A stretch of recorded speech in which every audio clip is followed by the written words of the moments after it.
He cut the bandages with hands that trembled just enough to be human, not enough to be unsafe. Aiden Lee had been up for 30 hours. The ICU smelled like disinfectant and rain. The windows ran with it, a slow, steady blot that blurred the city into watercolor. The fluorescent light over Olivia Nyen's bed hummed a steady drone. Machines scrolled numbers and breathed in mechanical sighs. Protocol hung in the air like an unspoken prayer. Documentation, permission, rounds. He had followed it for years. Tonight, the rules pressed like a second set of hands on his wrist. He slid the scissors under the old yellowed bandage. The fabric resisted. It had been wrapped tight, not to support, but to constrict. The cotton stuck to skin that had a softness even under the pallor of sedation. For a moment, Aiden's chest tightened, not with technique, but with a personal ache he could barely name. An ache for the woman beneath the sheets, for the life that had once been so loud and unmissable that she ran a tech empire from a glass tower downtown, and everyone assumed her strength was endless. The bandage came free in a whisper. For a second, the room was a single sound, the soft breathing of the ventilator. Then the monitor spiked, one sharp, bright climb in the line that made the nurse at the station fly to the bed. "BP up," she called. Margaret's voice clipped. Head nurse. The one who measured loyalty in forms filled and boxes ticked. She watched Aiden with eyes that cataloged consequences. "Did you authorize that dressing change, Dr. Lee?" Aiden met her gaze. His jaw worked. "It was constricting, Margaret. It was impairing circulation. I changed it." She glanced at the chart, at the standing orders she loved more than a patient who might challenge her sense of order. "Orders say changes only by on-call team unless cleared by the board. Miss Nyen is under specific care protocols." "The protocol doesn't say we let them suffocate," he replied, and the words tasted sharper than he'd meant. He saw, behind Margaret's flinch, the old hospital logic. A wealthy name invited caution, not care. It invited lawyers and trustees and insurance scrutiny. It invited people to move hands off the patient and onto balance sheets. Olivia's fingers, pale, ringless, rested on the sheet. The IV line was a whisper under the tape. Her face was unmade by sleep and medicine, but alive in a way hospital charts couldn't capture. The subtle relaxation at the corner of her mouth, as if a dream were gentle. Aiden felt a ridiculous and sudden onslaught of anger. Anger not at Margaret, but at everything that let a person become a line item. "We'll document," Margaret said. Her voice was softer, but not forgiving. "You need to fill out a deviation report. If the family has decided on non-intervention, we can't override." The word family landed like an accusation. Aiden looked toward the doorway, where the glass wall framed the executive suite beyond. He could see the silhouette of someone moving inside. Clean suit, calm shoulders. Daniel Nyen had been there earlier. The press photos showed him with that same posture. Composed, polished, a man who had learned how to be the answer to every question. He had been the one who left her mid-treatment. It wasn't dramatic, no slam door, no empire-striding exit. It was a choice wrapped in the thin paper of delegation. Earlier in the afternoon, Daniel had stood in the doorway while nurses adjusted machines, and he'd signed a waiver with a pen that lay like a promise on the clipboard. He had said words that were careful, legal. He had handed a small, labeled syringe to a nurse and then left to chair a board meeting, his phone already whispering the next call. Aiden had watched it happen from the corridor.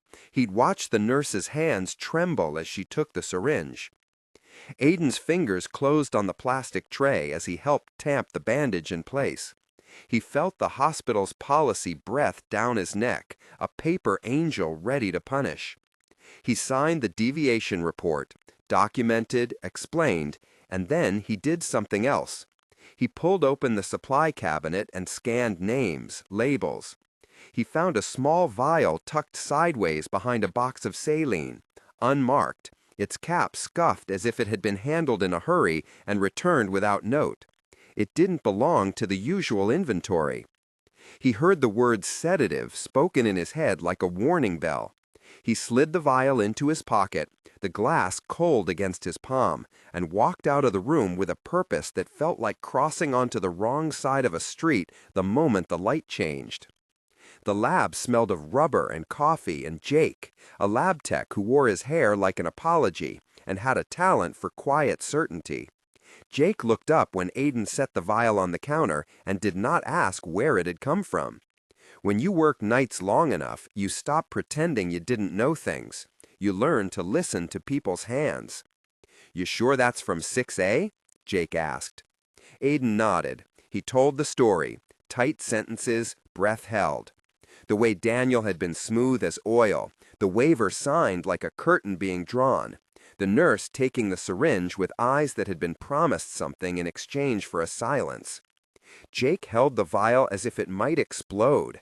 He tipped it against the light. The liquid inside clung to glass like a secret. "I'll run it. Off books, unless you want to bring this to Margaret." Aiden didn't want Margaret involved, not yet. Her ledger instincts would slam a lid on things. He wanted facts first. Run it, and check metabolites, anything that would compound with her existing meds. She was stable. Whatever this is, it's not documented. Jake's nose crinkled in a way that meant he understood more than the words. "You want a chain of custody?" "Keep everything logged," Aiden said, "but don't put it on the hospital system yet." Jake hesitated, practiced discretion peeking behind tired eyes. "Careful, Aiden. If this goes bad—" "It already is bad," Aiden said. "Someone left her mid-treatment." The phrase felt like a verdict in his mouth. He expected rage from the board, murmurs from the staff, a defensive family pushing back. Instead, he got the small human things that revealed motive and fear. A nurse's knock at his office door an hour later, the tremble in the hands that pushed a cup of instant coffee across his desk, a name that came out like a confession. Jenny worked nights on 6A. She had the look of someone who'd been offered a lifeline that was a long way from rescue. Her uniform was still neat. Her hair was pinned with the kind of curl that betrayed a past she didn't show at work. Her eyes darted to the window, then back. "It was me," she said, before he could frame the question in anything clinical. "I took the syringe." Aiden shut the office door. He sat not as an interrogator, but as someone who wanted the truth to be set down like a clean sheet. He had choices: call security, call the police, call Margaret, and let the hospital's machinery grind. But he wanted the why before the how. "Why?" he asked. Jenny looked small under the fluorescent light. "I needed money. My sister's bills. She's pregnant, and it's complicated. He, Mr. Nyen, he offered. He said he'd make it easier. He said he'd make sure no one made a fuss. It was just a low dose. He said it would help keep her calm. He promised we'd be paid. I didn't think." "You didn't think," Aiden said softly. "How long ago?" "A week." Jenny's voice was paper thin. She folded her hands as if bracing for a blow. "He came by. He was polite. He looked tired. He didn't look like someone who'd hurt her. He left cash. He said it was for her comfort. I didn't think." "You didn't think," Aiden said softly. "How long ago?" "A week." Jenny's voice was paper thin. She folded her hands as if bracing for a blow.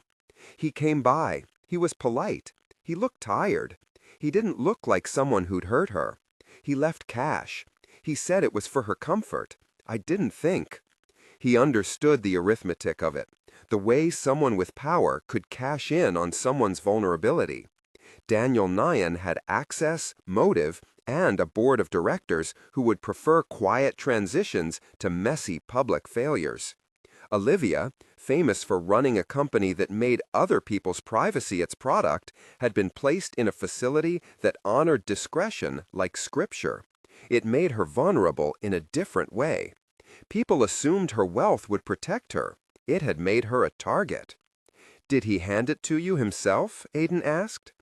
Jenny nodded. "In the corridor. He said, 'Handle her carefully, Jenny.' He said it like it was a favor." He let the sentence hang. "Did you see him again after?" "No. He went to a meeting. When I came back, Miss Nyen was more sedated than she'd been that morning.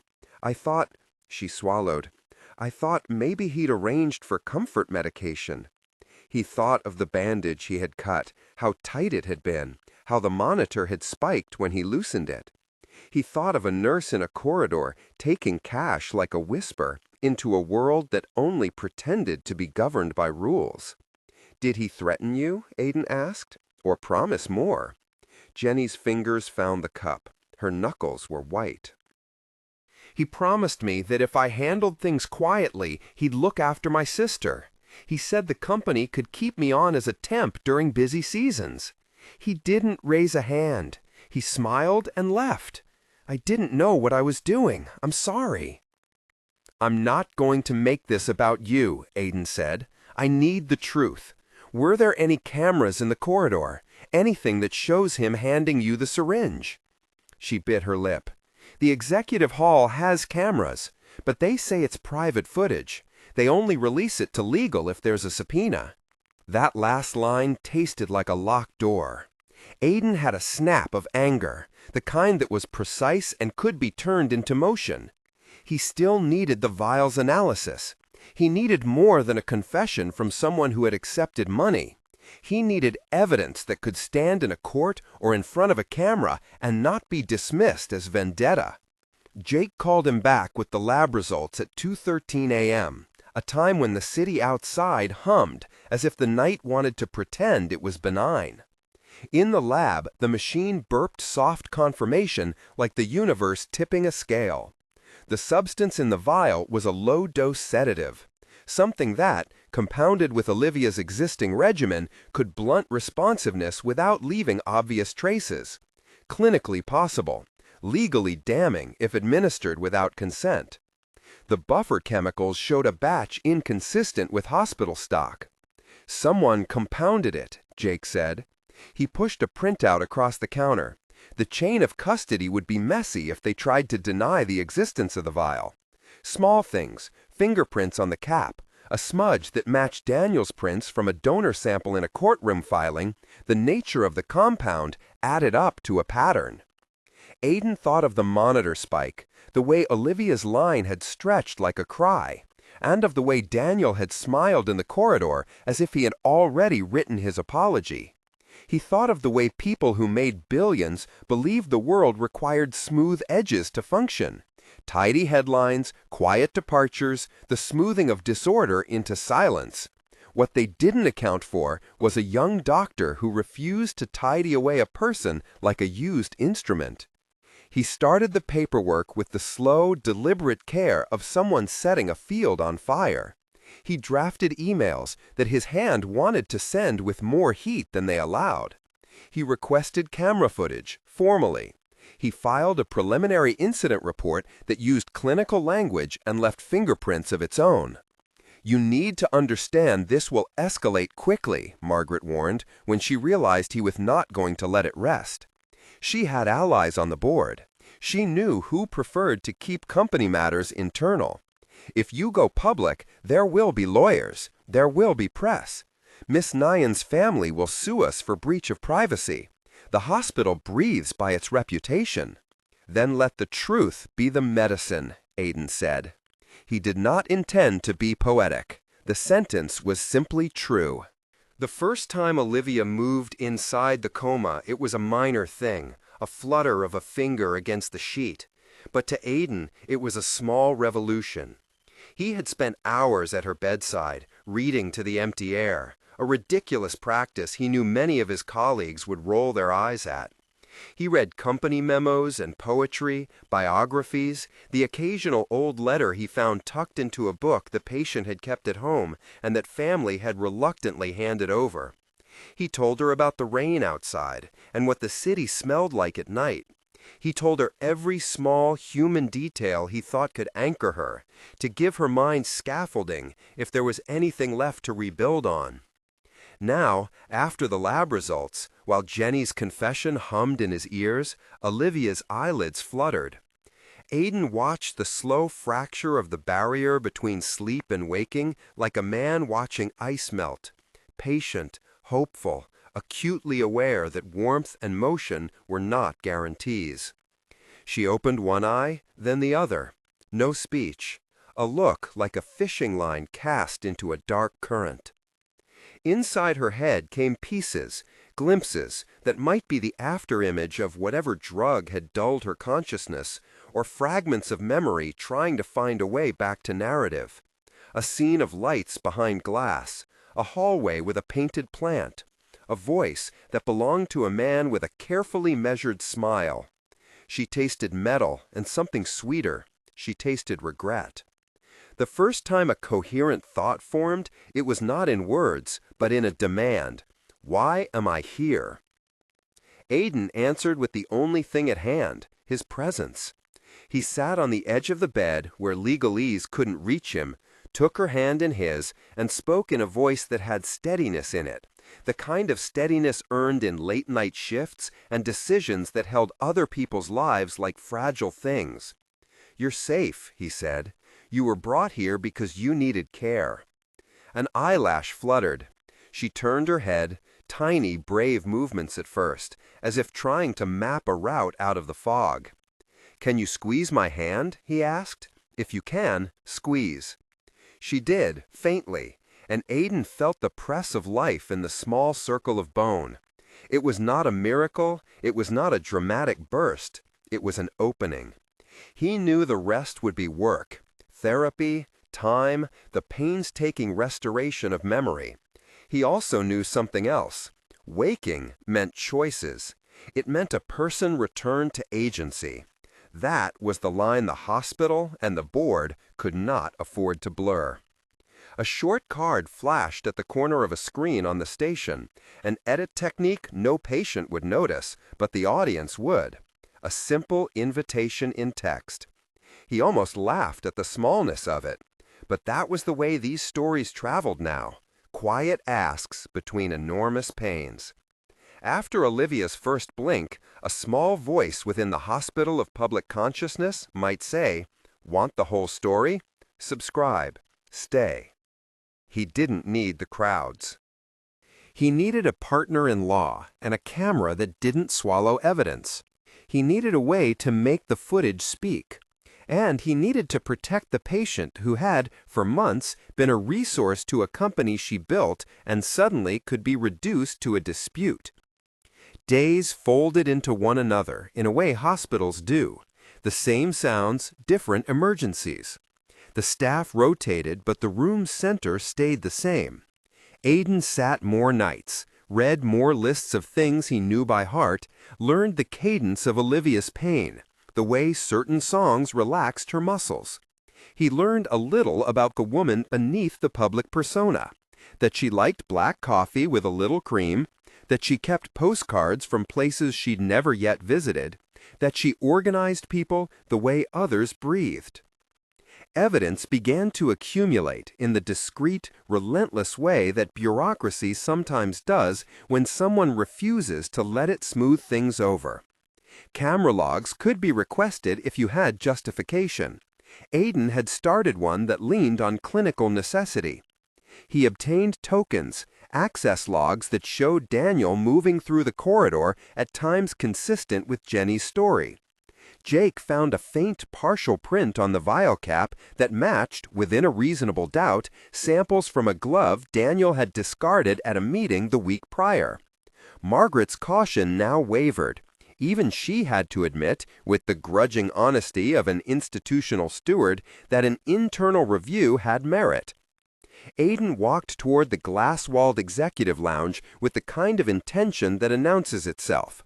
He had a copy of the lab result in his pocket and a patient to protect. It was early morning, the city below waking into a smear of lemon light. Inside the lounge, Daniel Nyen sat like a man who had never had to apologize. His hands were folded. The suit was a small fortress. "So you're here," Daniel said, as if that were both a complaint and an invitation. His voice slid along cultured surfaces. He did not rise. He had the composure of someone who had learned to be calm even when things were not. Aiden set the lab printouts on the table. "There are traces of an exogenous sedative," he said. "It wasn't part of her documented care." Daniel's smile thinned. "Are you making accusations, doctor? This is—" "I'm presenting facts," Aiden said. "I found an unmarked vial. It tested positive for a sedative that, given Miss Nyen's regimen, would depress responsiveness. A nurse, Jenny, has admitted to taking the syringe. We have camera logs that place you near the corridor when she says you handed it to her." Silence arranged itself between them, like an audience waiting for a verdict. Daniel blinked slowly, a man measuring the distance between a problem and a solution. "Dr. Lee," he said finally, "you should be careful. Allegations can do more damage than good. Miss Nyen's condition is delicate. Publicization will harm her. If you're concerned, bring it to the board. Let the hospital handle its own." Aiden walked toward the glass-walled executive lounge with the kind of intention that announces itself. He had a copy of the lab result in his pocket and a patient to protect. It was early morning, the city below waking into a smear of lemon light. Inside the lounge, Daniel Nyen sat like a man who had never had to apologize. His hands were folded. The suit was a small fortress. "So you're here," Daniel said, as if that were both a complaint and an invitation. His voice slid along cultured surfaces. He did not rise. He had the composure of someone who had learned to be calm even when things were not. Aiden set the lab printouts on the table. "There are traces of an exogenous sedative," he said. "It wasn't part of her documented care." Daniel's smile thinned. "Are you making accusations, doctor? This is—" "I'm presenting facts," Aiden said. "I found an unmarked vial. It tested positive for a sedative that, given Miss Nyen's regimen, would depress responsiveness. A nurse, Jenny, has admitted to taking the syringe. We have camera logs that place you near the corridor when she says you handed it to her." Silence arranged itself between them, like an audience waiting for a verdict. Daniel blinked slowly, a man measuring the distance between a problem and a solution. "Dr. Lee," he said finally, "you should be careful. Allegations can do more damage than good. Miss Nyen's condition is delicate. Publicization will harm her. If you're concerned, bring it to the board. Let the hospital handle its own." "You're asking me to bury a patient for the sake of a public image," Aiden said. "I can't do that." Daniel's eyes sharpened. "You don't understand power, doctor. You don't know what it means to hold consequence and protect an entity bigger than any one person. The company needs stability.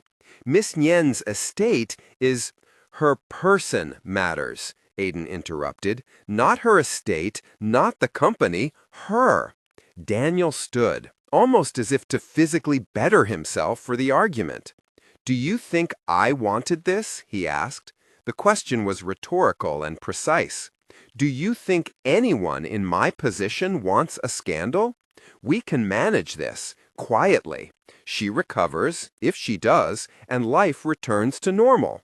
Or you make noise and everything crumbles. Employees lose jobs, investors pull funds. Your zeal could destroy hundreds." His hands were careful with the catastrophe his words conjured. He used responsibility as both shield and blade. He made it personal to the many, so the one looked like an unavoidable casualty. The tactic had been practiced. He had made an empire on convincing people to accept trade-offs in the name of a larger plan. Aiden felt anger rise like something close to nausea. "You're threatening me." Daniel's face didn't change. "I'm trying to protect her. And you should understand there are costs to being reckless." "You're wrong," Aiden said. "There are costs to letting people exploit power. If the hospital won't act, I'll go to the authorities. If the board won't act, I'll go public. I can't be part of a silence that robs Miss Nyen of the truth." "Be careful what you threaten," Daniel murmured, step by step retreating into the glass walls of his own world. "You want to be a hero, Dr. Lee. Heroes die, or they ruin good things for others. Think about your career. Think about the hospital. Think about Miss Nyen." He closed the door without a gesture. The glass left a smear where his palm had briefly pressed. Aiden stood in the lounge for a long minute, the lab printouts a warm weight in his hand. He felt like a small animal with its back to a wire fence. He also felt the truth of his conviction like a steady flame. If he could prove the link between Daniel and the vial, if he could show the footage and Jake's analysis and Jenny's confession lined up like small coins in a row, then power would have to answer. Back in the room, Olivia blinked at the ceiling like a fragile lighthouse testing its beams. The staff altered their cadence around her fragile returns. More frequent checks, physical therapy visits scheduled, a speech therapist who hummed like someone who believed in incremental miracles. Aiden adjusted to the rhythm of small victories. Her steady heartbeat when he read aloud, the time her hand curled around a book's corner when he mentioned travel. On a gray morning with a wind that came off the river like cold hands, a new piece of evidence arrived for which Aiden had not asked: the security footage from the corridor. He had filed for it through the hospital's compliance officer under the pretext of an internal safety review. The camera logs had been flagged and tagged. When it came, it was ordinary, grainy, silent, 30-second frames stitched into the banal continuity of a corridor. The figure in the footage moved like anyone moving through a hall, shoulders square, phone in hand. Daniel Nyen paused, turned as if checking time, reached down, and handed something to a woman in a nurse's uniform. The angle didn't catch the exchange clearly, but the motion was there, a pass, a nod. The camera then recorded Daniel walking away toward the stairwell while the nurse hesitated and then went into the patient wing. The image was a small thing, but it fit into the constellation they had been mapping: the vial, Jenny's confession, the lab's result. It was not a smoking gun in cinematic terms, but in the slow arithmetic of accountability, it was enough to begin a case. Aiden watched it until the frames blurred. He felt rage and relief braided together. He felt very small and very big at the same time, the human paradox of anyone who decides to refuse silence. "Jake," he said later that night when the world had narrowed to a cup of hospital coffee and the glow of the monitor, "get me everything we can about the cap, prints, DNA, any trace compounds, and make copies of the footage, one for me, one for Law." Jake nodded. "Careful where you put it." "I am," Aiden said. He was telling himself and whatever necessary authorities listened. He slid a copy into a locked drawer, the one Margaret didn't know the code to, and a code he changed in case she ever did. The hospital's corridors whispered. News of a potential internal investigation kept to the edges. Rumors, a passing remark from a nurse who saw Daniel's car in the lot at odd hours, a board member's private message that said, "Keep it contained." The words contain and protect tasted like oxygen, something everyone needed to breathe. At Olivia's bedside, nothing dramatic occurred. She continued to wake slowly. Her first words were fragments, names and images that sounded like rags of a life. Glass, conference, Seattle, the blue postcards. She recognized the sound of Aiden's voice and asked him, when she had the strength to form it, who he was. He said his name clearly, and she repeated it like a litany, seeking anchor. "Why am I here?" she asked once, with a lucidity sharp enough to cut. "Because someone at some point thought it was okay to make a decision about you without your consent," Aiden said. He kept his tone bare. He didn't want to lead her toward indignation he couldn't defend. "You're awake now. You will decide what happens next." Olivia's face registered the first true visceral flare of anger he'd seen, an anger that was not for drama but for the theft of autonomy. It was a pivot in her expression where business strategist met wounded person. She suckled at the details like a recovering animal at a fed trough. "Daniel," she said. The name came out like a bruise. He told her what he knew, and he told her what he didn't. He told her about the vial and the footage and Jenny's confession. She listened with the deliberate concentration of someone assembling a plan. There was no weeping scene of melodrama, only a precise formation of resolve that sat behind her eyes like a gear. "Law?" she asked. "Rachel Kim is a smart prosecutor," Aiden said. "She listens to evidence." "Then we gather everything." Her voice had an edge Aiden recognized as command. The woman who had built a company was resurfacing in the parts that memory couldn't reach. "We don't let them say it was comfort medication. We don't let them make this about reputations." Aiden wanted to stay at her side forever. He knew better than to confuse desire for protection with romantic longing. He kept his hands in the realm of caregiver, warmth, comfort, notes on progress. They began the slow work of rehabilitation in the grain of the hospital's clock. Speech therapy sessions, where she relearned to make a telephone call. Physical therapy, where her legs remembered how to carry weight. Occupational therapy, where she practiced the gestures of autonomy, writing her name, choosing what to eat. There was a small private moment that remained theirs in the middle of the clinical grind. Olivia asked him to read a corporate report aloud, because the sound of words she'd once dealt in had a familiarity to it that made the world feel less foreign. He complied, voice low and steady, and when he mispronounced a number, she corrected him with the clipped, no-nonsense tone of the CEO she had been. They laughed. The sound was a small instrument in a room that had been full of beeps and bleeps for too long. Even that small intimacy, though, was not a flirtation. It was two people negotiating the space between patient and savior in a way that preserved consent. Olivia's acceptance of his presence was explicit. She asked questions, made requests, and set boundaries. That was the principle he held to with the stubbornness of someone who had seen power misused. But quiet as it had been, the hospital was not an island. Press sniffed at the perimeters, as press does, and power in the form of lawyers began to move. Daniel's representatives reached out with carefully worded notes about privacy, about how any allegations could interfere with an ongoing recovery. The board sent a letter asking for patience. Their legal counsel demanded confidentiality clauses be signed. It was a dance they knew well. Slow the immediate wound, run PR filters, keep the brand intact. Aiden met with Rachel Kim, the prosecutor he had managed to get on his side through a patient advocate.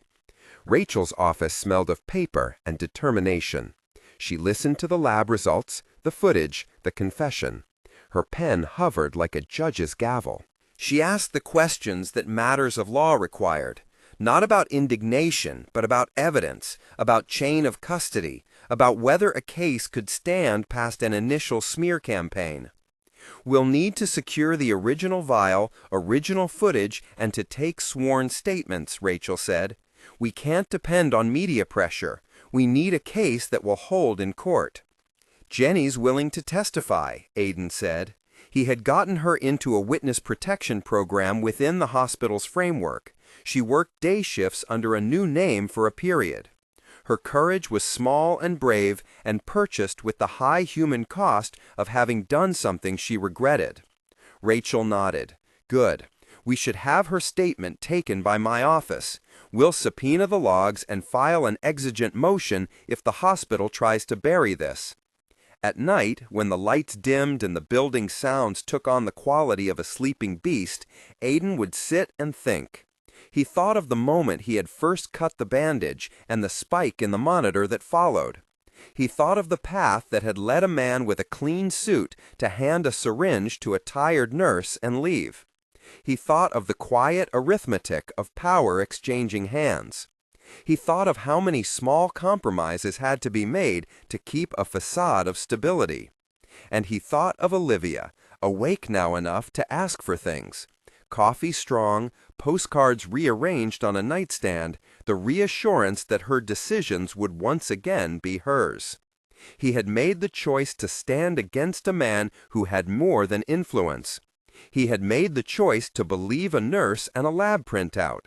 He had chosen to collect evidence, to build a case, to bring legal teeth to an accusation that would otherwise get dissolved in meetings and apologies.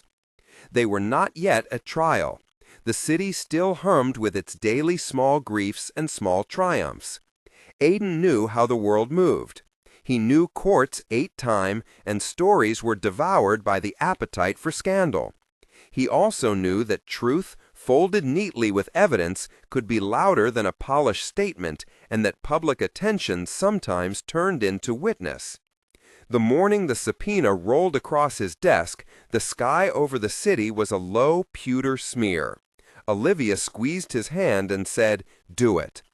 They proceeded with measured fury. The hospital's compliance office resisted.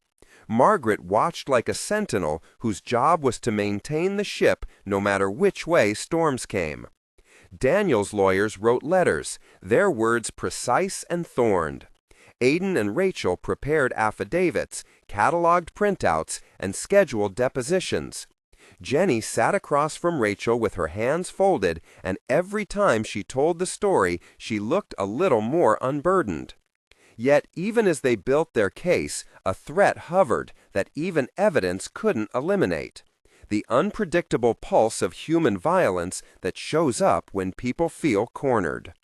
They had not anticipated the raw angle of personal danger that would come when systems tried to protect themselves.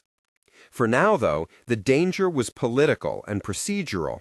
For now, Aiden had the small daily victory of watching Olivia learn to tie a shoelace again, the enormous private joy of hearing her ask for the kind of things that marked autonomy, a meeting with her attorney, a taste of black coffee, the right to choose her own music during therapy.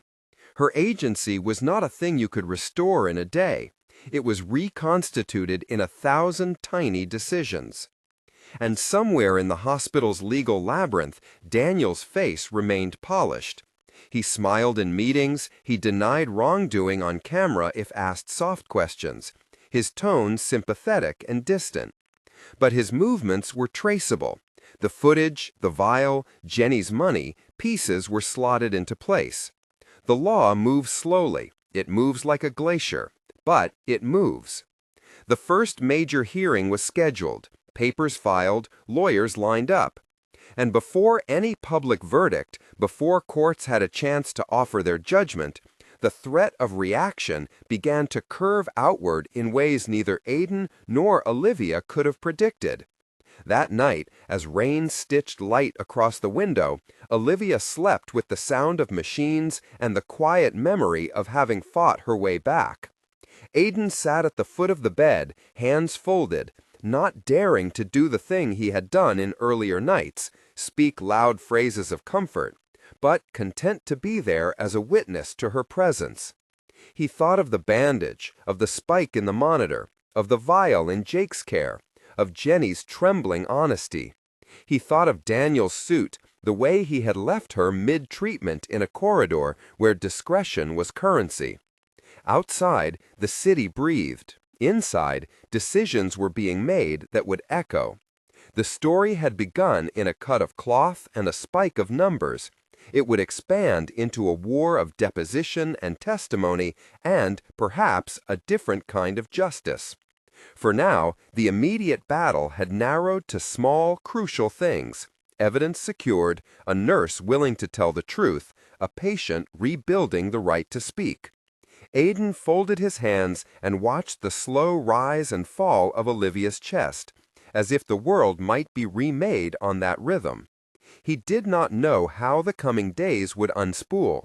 He only knew that when someone left her mid-treatment, someone else had to refuse to accept that as final. He had chosen to be that someone. When Olivia squeezed his hand later that night, light pressure, a sign she was thinking, Aiden leaned in. She watched him with eyes that had been through fog and had not yet decided whom they trusted. "Promise me one thing," she said, the words papery but exact. "Don't let them make me small." "I won't," Aiden said. "Not while I'm above ground." She smiled, faint, and closed her eyes. The storm outside deepened. The hospital hummed. Evidence sat in drawers and files, waiting to be assembled into a story strong enough to make a man accountable. And beyond the corridor, unspooling into meetings and escalations, a power that had been used to moving people like pawns began to notice that someone had started to move a different way. Not with money, not with threats, but with the language of proof and the slow, stubborn insistence that a person wronged be returned her voice. The subpoena slid across the docket like a challenge. Papers multiplied on Aiden's desk until the surface looked like a small landmass of evidence. He learned to wear the paperwork the way surgeons wore scrubs, practical armor against the many small shocks that came with making a case. Depositions were scheduled, signatures gathered, and the rhythm of legal life bled into hospital nights. Jake produced lab prints. Rachel filed motions with the calm efficiency of someone used to making argument into law. Jenny sat in a small conference room each day and told the story again, signed under oath, hands trembling less with each recitation. Daniel's camp responded with the machinery of someone who had been defended many times. His lawyers filed motions to exclude the footage on grounds of privacy. They suggested the vial's chain of custody was compromised. They called witnesses who would say Jenny had been unreliable in the past. Their PR quietly released statements about sensitivity, privacy, and the need to avoid sensationalism. Investors were coaxed into confidence with reassurances that operations would continue. It was the same playbook, rebranded. In the courtroom, Rachel prepared like a field surgeon preparing for a difficult operation. She was exacting. She wanted the facts lined up like instruments. Aiden attended every hearing. He found himself learning the cadence of legal argument the way he had learned to pace a code blue. There were moments of tedium, affidavits read aloud, motions argued, punctuated by sudden spikes, a judge's curt admonition, a last-minute objection, the soft clink of the evidence cart when it rolled into view. On the day Jake took the stand, the courtroom felt like a held breath. Jake described the off-the-books test, the cap with a smudge that matched a donor print, and the unusual compound that suggested an ad hoc mix. He spoke plainly about how the lab worked and why an unlabeled vial mattered. The defense lawyer tried to make him sound like a rogue technician, a man who'd stepped off protocol. Rachel cross-examined with the surgical precision Aiden had come to admire. Short questions, controlled, and Jake's answers held. Then Jenny testified. She sat on the witness chair with her hands folded, voice thin but steady. She told the court how she had been offered money, how she had accepted it in a moment of weakness, how Daniel had been polite and precise. She admitted fear, she admitted shame. The defense counsel tried to paint her as motivated by money or resentment. Rachel let the admission stand and used it instead to transform motive into human consequence. "Miss Park," Rachel said quietly, "what did Mr. Yin tell you the syringe was for?" "He said it was for comfort," Jenny answered. "He told me not to make a fuss. He said it would keep her calm so they could manage things." The judge allowed the video footage to be shown. Grainy, ordinary, a corridor where Daniel paused and handed something to a nurse. It was not cinematic proof. It was, however, part of a sequence: the vial, the lab result, the confession, the log that showed Daniel's badge scanned in the corridor at the same time. The pattern was no single hammer blow.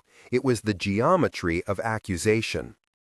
Aiden watched all of it from the gallery when Olivia decided she would come to court. She moved carefully, wrists braced, a cane at her side during the first hearing where she would appear. Months of therapy had made this possible.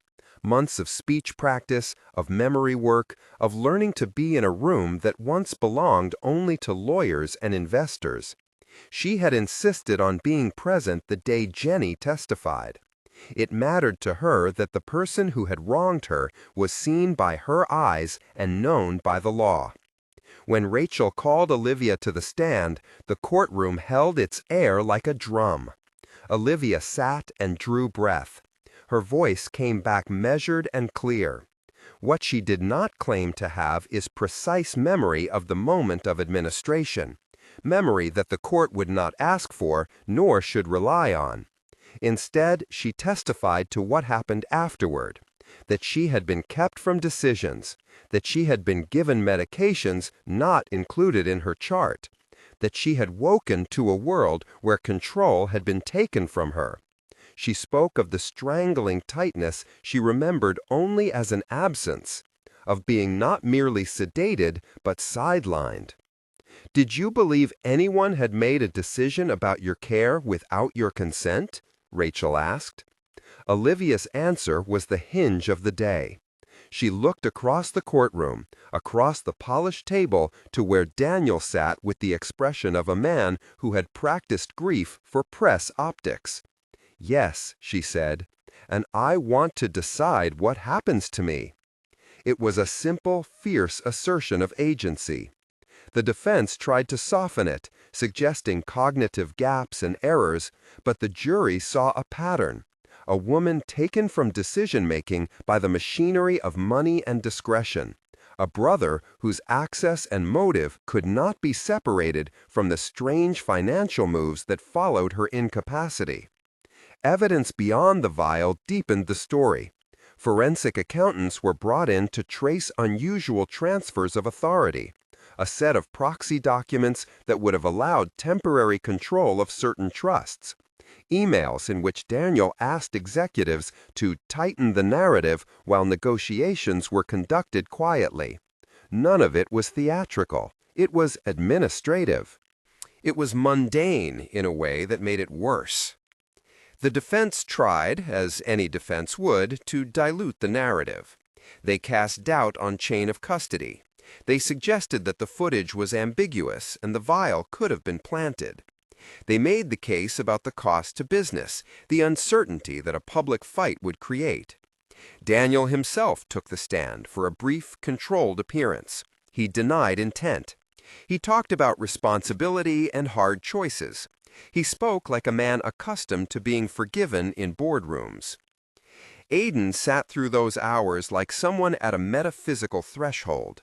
He had not expected to feel vindictive joy, only a protective satisfaction when evidence aligned. He found himself watching Olivia whenever his mind drifted. The way she adjusted the collar of her sweater, the measured way she breathed during a long hearing, the small sharpening of her features when a lawyer tried to mischaracterize her. Verdict day arrived with the kind of bright sky that the city only gives on hard-won mornings. The jury deliberated under the weight of documents and terse instruction from the judge. Aiden walked the hospital corridors before the phone call came, the one that made the staff exchange looks full of private hope. Rachel sent him a brief text: "They're back." The courtroom filled. The jury returned. The foreperson read words that slid into the bones like relief. Guilty on charges that included administering a harmful substance without consent and intent to defraud. The judge set sentencing for a later date. Daniel's face went pale in the way of a man who had tasted the possibility of public consequence and found it bitter. It should have been a closure that felt neat. In practice, it was the beginning of a new, dangerous arc. Outside the courthouse, the press swarmed. Tabloids raced to frame the narrative. A wealthy brother who would stop at nothing. A heroic doctor who refused to be silenced. Photos of Aiden, of Olivia, of the tiny moments they had shared in the ward were repurposed into speculation. Online commentators suggested motives. A romance before recovery. An opportunistic physician. The noise tried to confuse motive with method. Aiden found the smear corrosive. He had acted out of duty. He had accepted the legal spotlight with reluctance. He had not sought it. But the public is often not interested in nuances, and cruelty travels faster than facts. They had expected backlash. What they had not expected was violence. It was a humid morning, the courthouse plaza sticky with summer. The mood outside had the brittle edge of a street fair. Cameras, placards, and a crowd that felt both curious and raw. Olivia moved slowly with a security detail matched to her stature as a public figure. Aiden walked beside her, a guardrail of calm. They had agreed this was what she wanted. To show herself. To refuse the narrative that a wronged person should hide while those who had harmed her walked free. The crowd pressed in small waves. A man in a baseball cap, an image blurred by distance, leaned forward suddenly, a glint of metal in his hand. The motion was small and fast, a slash, a desperate reach. It did not find Daniel's cultured chest. It found Aiden instead. Aiden felt the pressure of the blade more than he saw it. There was a flash of heat, the odd surreal liquidity of noise and motion. He felt a hot second of pain and the immediate overpowering focus of an animal protecting its own. He threw himself between the attacker and Olivia without calculation. There was no calculus in the moment, only reflex. The assailant was subdued by security quickly, but not before Aiden had taken a wound, superficial perhaps, but dangerous in its suddenness. He hit the pavement with an odd grace, blood blooming through his shirt in a way that made nearby cameras tilt toward sensation. Olivia went still. Her face, in that instant, was the face of someone who had been wronged, who had been watched, who had been given back the capacity to choose, and now watched the man who had chosen to stand for her pay the cost. "Get him to the ER!" someone shouted. The sentence had professional urgency and private terror braided together. Security and paramedics moved with the efficient choreography of training. Olivia knelt by his side without thinking about optics. She lifted his head, hands trembling, eyes steady. "Stay with me," she told him, and the words were prayer and command. Aiden blinked in and out of consciousness. He felt the cold of the pavement, the heat of blood, the pressure of Olivia's palms on his face. He had been careful to keep his hands in places consistent with a caregiver's role. Yet here, when the roles flattened into elemental things, protect, be protected, the feeling that rose inside him was not a medical note. It was simple human attachment. In the emergency room, nurses circled, efficient and deadly serious. Olivia pressed her hand into his. Her fingers caught his as if to anchor him to the world. He was stabilized. Imaging showed a shallow wound that had missed vital structures.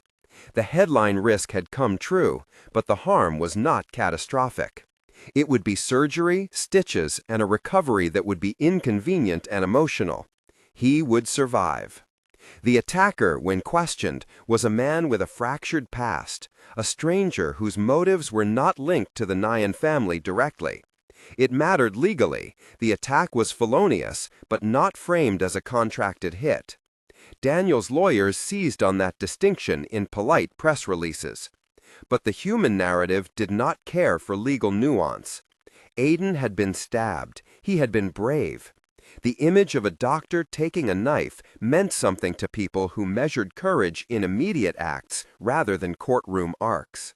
Once the initial rush of ER care was over, and the stitches lay like neat punctuation along a skin that would later carry scars, the press circled in a different way. Tabloids that had insinuated an illicit relationship were suddenly forced to contend with the image of Olivia, the woman they'd suggested couldn't manage her own narrative, holding the hand of a man who had bled for her. The sympathy shifted, and with it, the tone. Olivia called a press conference. She stood behind a podium outside the hospital, flanked by Rachel and a few silent members of the hospital's advocacy team. The cameras trained their lenses with the hunger of a public that craved both scandal and redemption. "Dr. Aiden Lee saved my life in more ways than one," she began. Her voice was steady, clear. She spoke about choices and consent and the right of any patient to be heard. She denounced the insinuations in the press, thin, desperate attempts to rewrite a narrative. She spoke plainly about the legal victory and the way money often tries to shape silence. "I know people will try to make this about romance before consent," she said, and the line cut through the room like a sharpened truth. "But I will be the one to decide my relationships. I am the one who woke up. I am the one who chose to stand here and tell you that Dr. Lee acted out of duty and the desire for truth." The cameras swallowed her words and regurgitated them into headlines. Olivia's clarity quieted some critics. It did not silence all of them. The internet never sleeps, and rumor is a restless animal. But her voice had weight, and the public response shifted. The sympathy that had spilled for the man who had been accused of power crimes was now tethered to the person he had protected.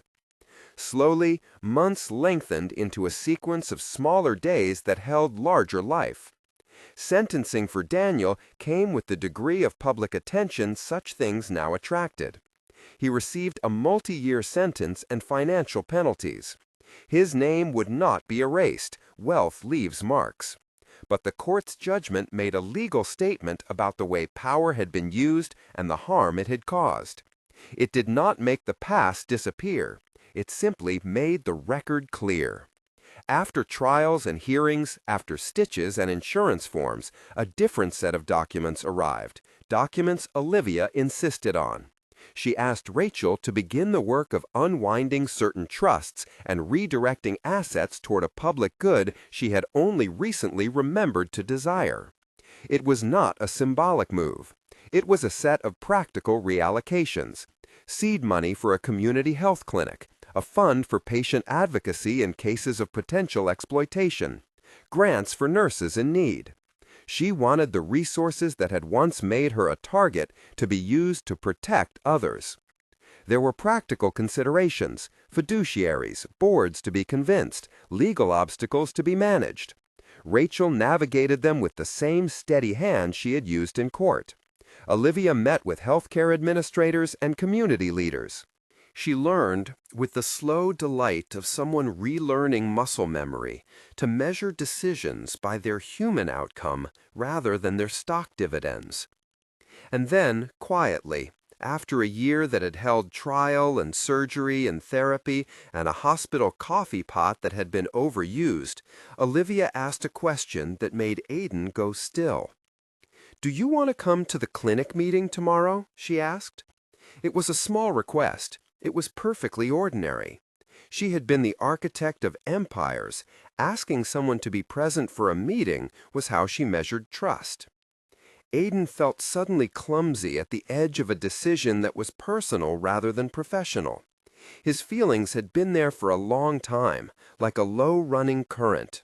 An urge to protect, a tenderness grown from hours at a bedside, a deep respect for her autonomy in mind. He had kept the boundary, hard as some angles in the world.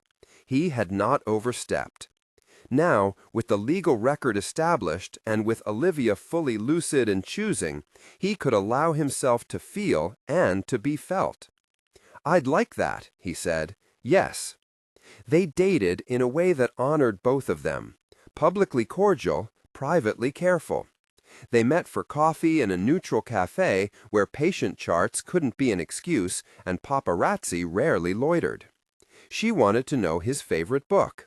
He wanted to know if she still liked black coffee slightly sweet. They argued, tenderly and without consequence, about the best way to make a list of community priorities for the clinic. Their relationship unfolded in natural stages: friendship, companionship, affection, each step marked by consent and conversation. Rachel watched with a lawyer's occasional smile. Jake joked in labs with a half-lifted eyebrow. Jenny sent a letter of apology and a careful note of support. The legal world had done what it could. It had held power to account, had processed evidence into consequence. The human world had to do the rest. They married on a day that smelled like early autumn, crisp air, leaves just beginning to amber. It was a small ceremony on a terrace near the river, attended by family, staff who had become friends, and a few colleagues. Olivia wore no family jewels. She chose instead a simple band that she slid onto his hand herself. They read vows that were short and honest, promises to listen, to choose each other daily, to keep their commitments public when necessary and private when precious. There was no pomp, only a concentrated joy that had been earned in hard times. The clinic opened 2 winters later. It was not a palace, but a well-tended building with a waiting room filled with plants and chairs chosen for comfort rather than prestige. The first patients were locals, people who had been turned away from other systems or had simply not had access to care. Nurses who remembered Jenny's courage were offered stability and support. A sliding scale and community outreach made the clinic a place of real use. On opening day, Olivia and Aiden stood on the porch as sunlight eased down the street. There were volunteers handing out pamphlets, a toddler with a scraped knee getting a bandage, a man who looked like he had not expected to find someone to listen to his pain. Olivia's voice carried when she spoke about the clinic. "This is where we begin to make different choices," she told the gathered staff and neighbors, "where people are heard, where care is not a bargaining chip." Aiden watched her from the edge of the crowd, hands folded and loose. He felt, in the way one feels a clock fall into true time, a sense of fit. He had been drawn into scandal and into danger and into the slow work of evidence for reasons that began in kindness and were tempered by law. Now he stood in a place where those things converged into service. They worked together at the clinic, him as a consultant, an occasional clinician when the schedule allowed, her on the board and in daily management when her energy permitted. They argued about hours and budgets and whether the clinic should offer a literacy program. They held each other's hands through small failures and small victories, a grant application accepted, a patient who returned to say thank you. At dusk, months after the opening, the two of them sat on the clinic porch with mugs of tea, watching the neighborhood breathe. The sky pulled in slow violet. Children laughed somewhere in the near distance. An old woman passing by blessed the clinic with the small prayer of someone who had once needed help and had found it. "Do you ever think about how different it could have been?" Olivia asked, voice low. "Every day," Aiden answered, "which is why we try not to let the worst of it become the whole of it." She turned to him then, her eyes reflecting the soft light. "We chose differently," she said, "not because the law made us, but because we wanted to." He reached for her hand. There were scars enough between them, stitched skin, surgical memory, the hard lines of court documents. There was also the easier kind of scar, the one that showed where a wound had taught how to care. His fingers found the place where her thumb rested and squeezed with the gentleness of someone who had learned how to keep distance and how to close it with consent. They sat in the dusk until the street lamps flickered on. A nurse closed the clinic's front door and waved from inside. A dog barked off in the distance. The city kept moving, messy, relentless, forgiving in its rebirths. There was no grand epiphany, no cinematic swelling of orchestra. What felt like a conclusion was quieter. Evidence had been given its hour. Justice, imperfect but delivered, had been enacted. A person wronged had been restored agency. A relationship had begun with deliberate consent. Resources had been rearranged toward care. It was, in the balance of human stories, a small but hard-won arc toward repair. When they stood to go inside, Olivia brushed a speck of dust from his shoulder. "Don't let them make us small," she repeated, soft and fierce. He smiled, scarred mouth gentle. "I won't," he promised. They walked into the clinic together, two people who had been part of a story that began with a bandage cut in a rain-streaked ICU and had moved through courtrooms and attack scenes and quiet healing. Into the fluorescent calm of the small clinic, they brought the kind of stubborn hope that had led Aiden to refuse to accept silence when someone was left mid-treatment. If this story stayed with you, subscribe for more heart-driven dramas that follow truth, consequence, and the slow work of care.